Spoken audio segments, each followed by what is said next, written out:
yang kami hormati Bapak Iman Lubis sebagai dosen pengampu mata kuliah manajemen jasa serta teman-teman sekalian. Kami dari kelompok 1 akan mempresentasikan hasil diskusi kami mengenai perencanaan digital marketing dan integrasi sistem SAP. Sebelumnya, perkenalkan saya Ines Sartika yang akan membahas terkait digital marketing. Apa sih digital marketing? Digital marketing adalah strategi pemasaran yang memanfaatkan teknologi digital dan internet untuk mempromosikan jasa secara online. Tujuannya untuk apa? Tujuannya adalah untuk menjangkau konsumen dengan cara yang lebih personal, cepat, dan terukur. Lalu, kenapa sih kita harus menggunakan digital marketing? Nah, digital marketing ini memberikan banyak keuntungan yang sangat relevan dengan kebutuhan bisnis di era digital saat ini. Salah satunya yaitu bisa diterapkan ke semua jenis bisnis, baik itu bisnis makanan, fashion, jasa, bahkan bisnis lokal. Semuanya bisa menggunakan digital marketing. Kita bisa menyesuaikan platform dan kontennya dengan kebutuhan bisnis kita.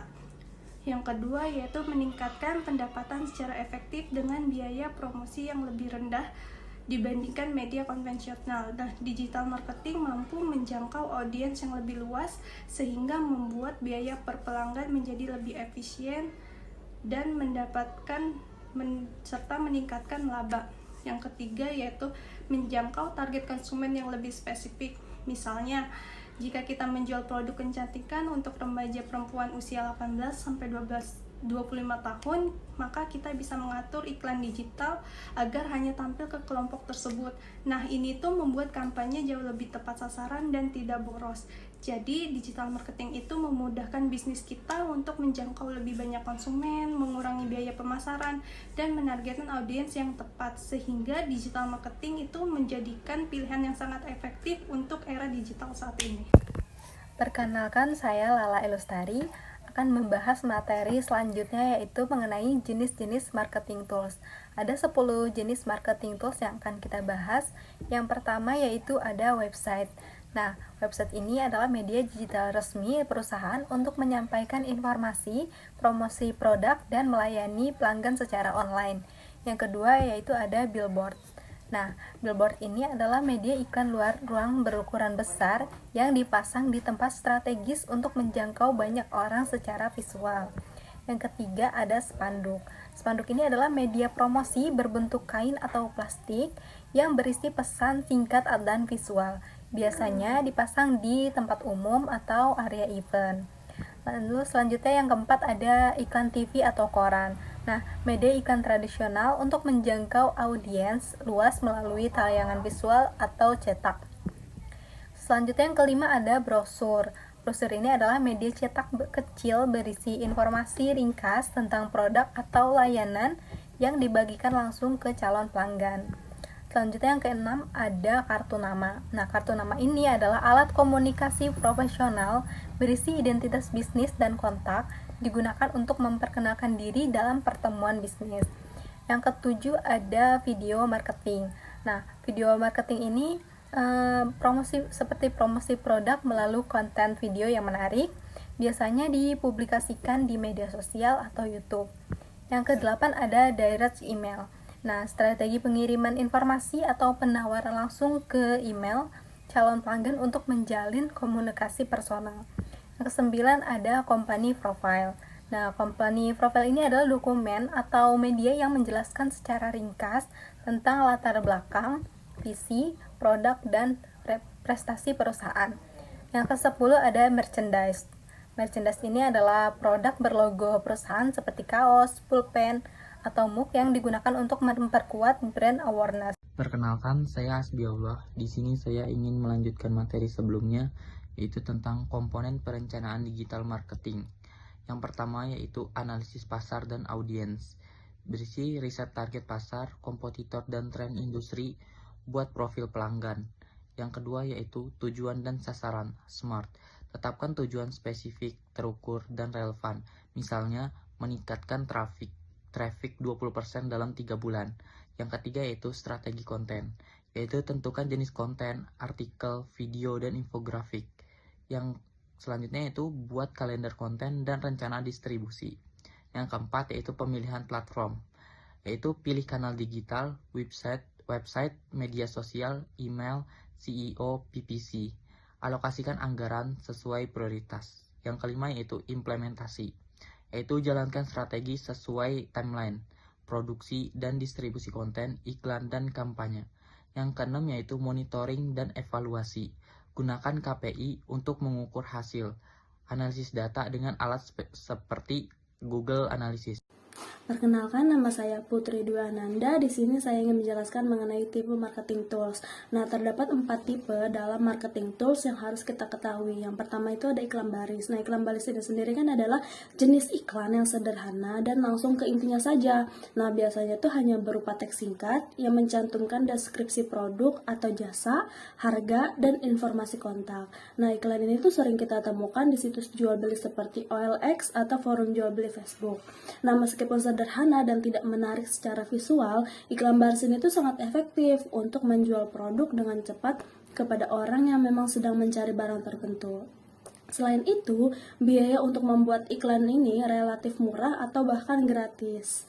Yang kedua, ada media sosial. Nah, media sosial ini yang udah kita tahu semua ya. Ini merupakan alat pemasaran digital yang lagi populer nih karena mampu menjangkau audiens yang sangat luas dalam waktu singkat. Nah, platformnya itu seperti Instagram, Facebook, dan TikTok memungkinkan perusahaan atau individu untuk berinteraksi langsung dengan audiens melalui konten visual, cerita, atau video pendek. Nah, media sosial ini sangat efektif untuk membangun brand, menciptakan komunitas pelanggan, dan meningkatkan loyalitas. Namun, agar berhasil, konten yang dibagikan tuh harus konsisten dan menarik perhatian audiens. Selanjutnya yang ketiga yaitu ada survei online. Nah, survei online ini tuh digunakan untuk mengumpulkan informasi dari pelanggan atau calon pelanggan dengan cepat melalui platform seperti Google Forms atau SurveyMonkey. Nah, bisnis bisa mengetahui apa yang diinginkan oleh pasar, mengevaluasi kepuasan pelanggan, atau menguji ide produk baru. Nah, keunggulan dari survei online ini adalah kemudahan dalam pembuatan dan pengumpulan data serta biayanya yang rendah.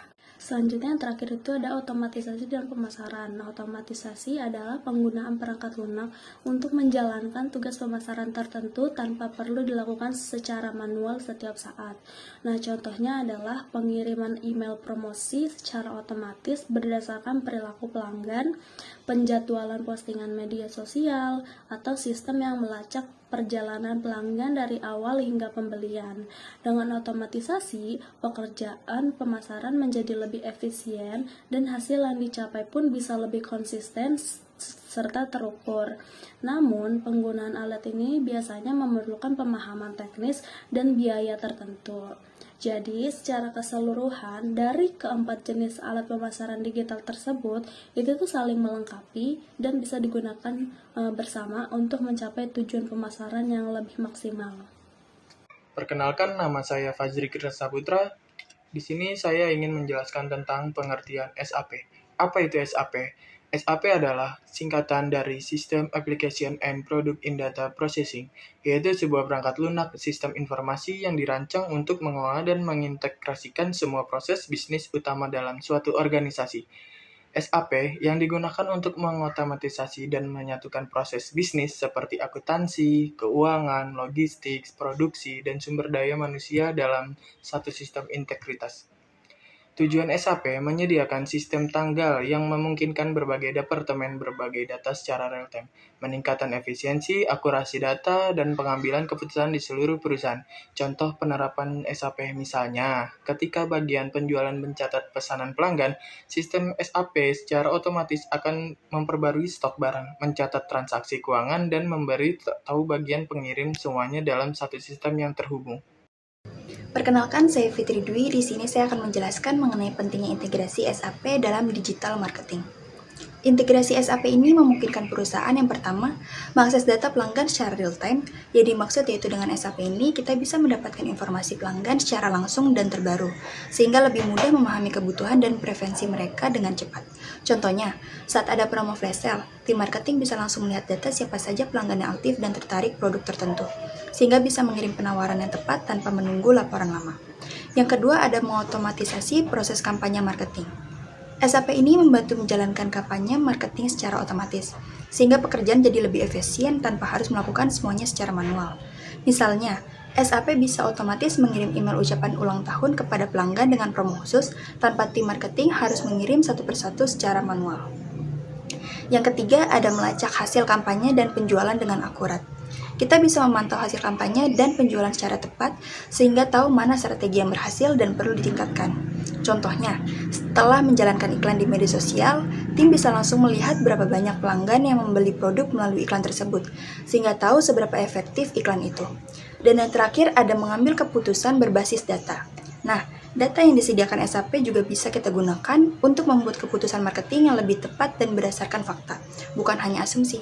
Misalnya, jika data menunjukkan produk A lebih laku dibanding produk B di wilayah tertentu, perusahaan bisa fokus memperbanyak stok produk A dan membuat strategi khusus untuk wilayah tersebut. Dan kesimpulan mengenai hal ini yaitu menekankan bagaimana SAP membantu digital marketing menjadi lebih efisien, terukur, dan responsif terhadap kebutuhan pasar. Perkenalan, saya Muhammad Reza Faluti akan membacakan materi selanjutnya terkait contoh integrasi SAP. Contoh integrasi SAP itu terbagi ada 3. Yang pertama, SAP CRM dan Email Marketing Tools. Yang kedua, SAP Analytics Cloud dan Google AdSense. Yang ketiga, SAP Commerce Cloud dan website e-commerce. Saya akan menjelaskan satu persatu terkait contoh integrasi SAP. Yang pertama, SAP CRM dan Email Marketing Tools. SAP CRM adalah sistem yang digunakan untuk mengelola hubungan dengan pelanggan seperti penjualan, layanan, dan pemasaran agar perusahaan bisa meningkatkan loyalitas dan penjualan.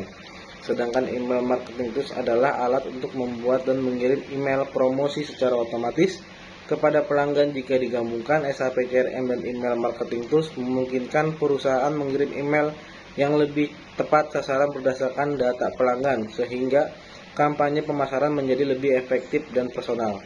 Selanjutnya adalah SAP Analytics Cloud adalah alat analisis data berbasis cloud untuk visualisasi, pelaporan, dan perencanaan bisnis. Sedangkan Google AdSense adalah platform iklan online yang mempromosikan bisnis melalui pencarian Google dan situs lainnya. Jika digabungkan, data dari Google AdSense bisa dianalisis di SAP Analytics Cloud untuk mengevaluasi performa iklan secara lebih mendalam, membantu mengembalikan keputusan yang lebih baik, tepat, dan mengoptimalkan strategi pemasaran. Selanjutnya, SAP Commerce Cloud adalah platform untuk membangun dan mengelola toko online secara profesional. Sementara website e-commerce adalah tempat pelanggan berbelanja secara digital. Keduanya saling berhubungan untuk menciptakan pengalaman belanja yang terintegrasi, efisiensi, dan mudah dikelola oleh perusahaan. Selanjutnya saya akan membacakan materi terkait tantangan integrasi SAP dan marketing digital. Di sini ada 4 tantangan, yaitu pertama, biaya implementasi yang tinggi. Yang kedua, memerlukan pelatihan dan adaptasi oleh karyawan. Yang ketiga, sistem yang kompleks dan membutuhkan konsultan ahli. Yang keempat, risiko keamanan data yang harus dikelola dengan baik. Demikianlah materi yang saya... Jadi dari semua materi yang telah dijelaskan oleh saya dan teman-teman saya, dapat kita simpulkan bahwa perencanaan digital marketing yang baik itu harus dilakukan secara sistematis dan berbasis data agar dapat menjangkau audiens dengan lebih efektif serta meningkatkan konversi. Nah, dalam hal ini, integrasi sistem SAP memberikan dukungan yang signifikan karena memungkinkan perusahaan untuk mengelola data secara terpusat, melakukan otomatisasi proses pemasaran, dan mengambil keputusan yang lebih tepat berdasarkan informasi real time. Nah, dengan menggabungkan kekuatan digital marketing dan sistem SAP, perusahaan dapat memperoleh efisiensi operasional yang lebih tinggi sekaligus menciptakan keunggulan kompetitif di era transformasi digital saat ini. Mungkin cukup sekian penjelasan dari saya dan teman-teman saya. Apabila ada salah-salah kata, mohon dimaafkan. Wassalamualaikum warahmatullahi wabarakatuh.